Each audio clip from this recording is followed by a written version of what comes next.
કેમ છો આણંદ? આપણો અવાજ જ કાફી છે.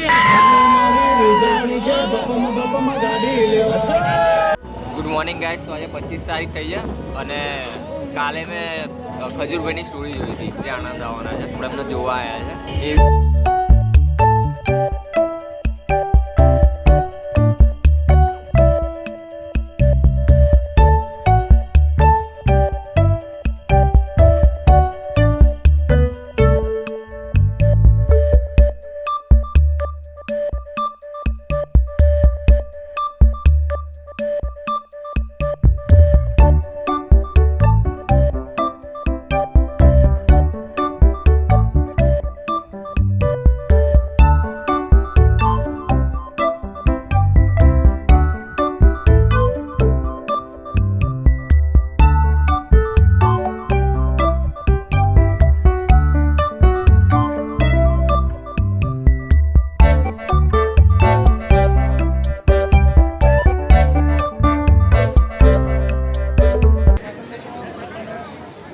કેમ છો આણંદ?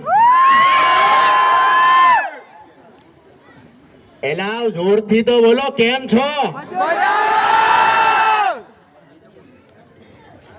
અને એમાંય પાછું આ વિદ્યાનગર બોલો.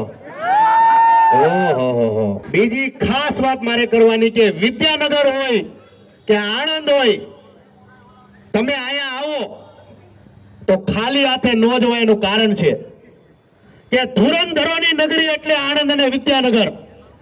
હારા હારાને ખરીદી લે એવા લોકો રહે છે વિદ્યાનગર અને આણંદમાં, રહે છે કે નહીં? અને આવી જગ્યા પર જે જે લોકો જાતા હોય સાંભળી લેજો, અહીંયા સફરજન લઈને નહીં જતા, બિસ્કિટ લઈને નહીં જતા.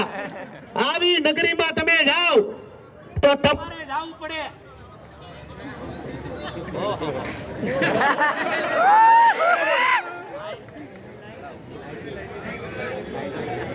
આ કોકની સાજીશ છે.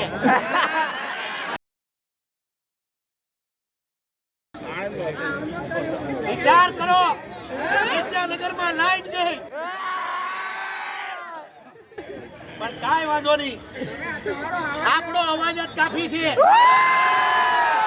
કહેવાનો ભાવ હતી છે કે વિદ્યાનગરમાં જાઓ તો ખાલી હાથે નહીં જતા. ને હું તમારા બધા માટે શું લેવો છું? શું લાગ્યું? સફરજન બિસ્કિટ નથી લેવો. અરે વાહ! તમારી બધાની હાટું લેવો છું કાજુ બદામ.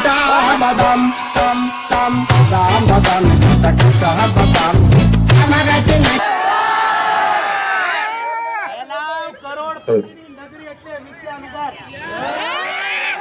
જો ચાલુ થઈ ગયું માઈક. એટલે આજે આપણે ધમાલ જ કરવાની છે, મોજ કરવાની છે. લાલાભાઈ આવો, બીજું માઈક લાલાભાઈ ને આપો. આવી ગયું માઈક ભાઈ. લાલાભાઈ બોલો. હાલો, આ વિદ્યાનગરમાં આપણે આવી છીએ. યસ, નાનપણથી ઘોડિયામાં હતા ત્યારથી સાંભળતા આવ્યા કે વિદ્યાનગરમાં કરોડપતિ લોકો રહે છે. યસ, 100% સાચી વાત. આણંદમાં કરોડપતિ લોકો રહે છે. 100% સાચી. તો અહીંયા આપણે સફરજન બિસ્કિટ વગર જવાય કે કાજુ બદામ લઈને જવાય? કાજુ બદામ ને સાથે પિસ્તા ને અંજીર પણ છે. એટલે હવારમાં આમ જો વિદ્યાનગરમાં જેટલા વિદ્યાર્થીઓ ભણતા હોય સવારમાં ચા ભાખરી ખાવાનું બંધ કરી દો, કેમ કે હવે આપણે કાજુ બદામ ખાવાનું શરૂ કરશું. ખાલી એક ડબ્બો નથી, આખી ગાડી ભરીને લઈને આવ્યા છીએ. વિદ્યાનગરના વિદ્યાર્થીઓ કોણ છે? હાથ ઉપર કરે. આ તો બધા જ છે. અલાવ ડોહાવ તમે ને હાથ નીચે કરો. જે વિદ્યાર્થીઓ હાથ ઉપર કરે એક એક કરીને બોલાવી આપણે. બેનો તમે વિદ્યાર્થી જો હાથ ઉપર કરો નહીં. પિક્ચર જોવા આવ્યા કે પિક્ચર? લાલાભાઈ, યસ. મોકાની નજાકતને ધ્યાનમાં રાખીને તમે મને ઈ જ રાખ્યો કે આજના વિદ્યાર્થીઓને શું શીખ લેવી જોઈએ કે નપાસ ન થાય? રેગ્યુલર લેક્ચર ભરવા જોઈએ. બાય સાંભળો, રેગ્યુલર લેક્ચર ભરવા જોઈએ. મેન તો વાત એ છે અને પૂરતું ધ્યાન આપવું પડે, કારણ કે અત્યારે ઘણા વ્યક્તિ ભણે છે પણ ધ્યાન નહીં આપતા, બધી મોજ શોખમાં કાઢે છે. કોલેજ લાઈફ એ રીતે ધ્યાન આપવું જોઈએ. ભણવામાં વધારે બેચારો કેટલો ડાયો છે, વિચાર તો કરો. રેગ્યુલર લેક્ચર કરવા જોઈએ, ધ્યાન દેવું જોઈએ, આ કરવું જોઈએ, તે કરવું જોઈએ, ને પોતે નપાસ.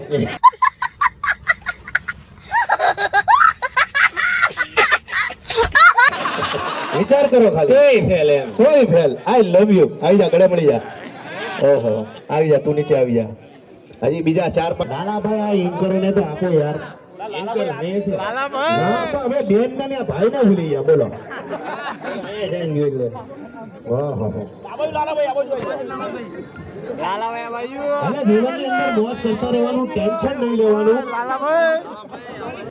આ દુનિયા ક્યાંની ક્યાં પહોંચી ગઈ ને તમે છો જ્યાં ફટકે સ્કૂટર થોડું લઈને કાપો, આ ભાઈ નો અવાજ છે.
ગાડી કેમ કરે ગાડી શું ચીજ છે ગાડી કે વાલી મને જાણોડી તુજ છે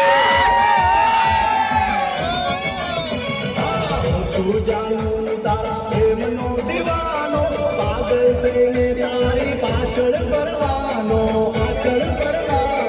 તારા માટે માન છે તું તો મારી જાન છે તારા માટે માન છે તું તો મારી જાન છે તું મારા કાળજે કોરાણી જાનું મારી રીસાણી છે બાપામાં ગાડી લેવા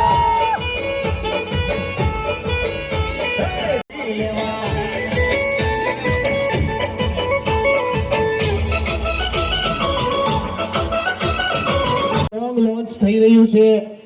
જે મેં દુબઈમાં સોંગ શૂટ કર્યું છે, એટલે તમામ લોકોને વિનંતી છે કે ઘણા ટાઈમ પછી આપણું સોંગ આવી રહ્યું છે, તો તમામ લોકોને વિનંતી કરું છું કે ભાઈ 28 તારીખે દુબઈમાં આખું સોંગ શૂટ કર્યું છે, એટલે મહેરબાની કરીને બધાને જોવા વિનંતી. ભાઈ કરશો કે નહીં?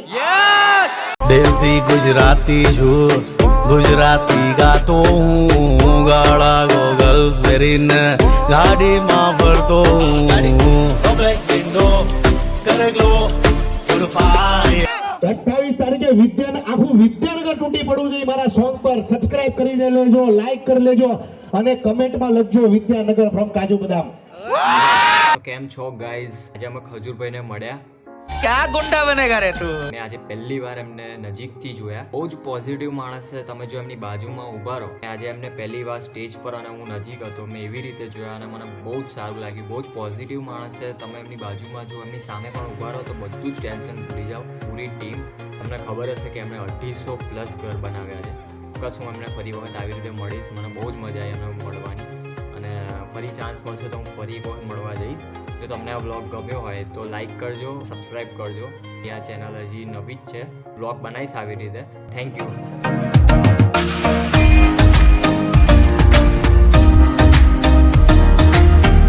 एक तो लाइक और शेयर ठोक दीजिए महाकाल का दबा के लाइक और शेयर ठोक दीजिए।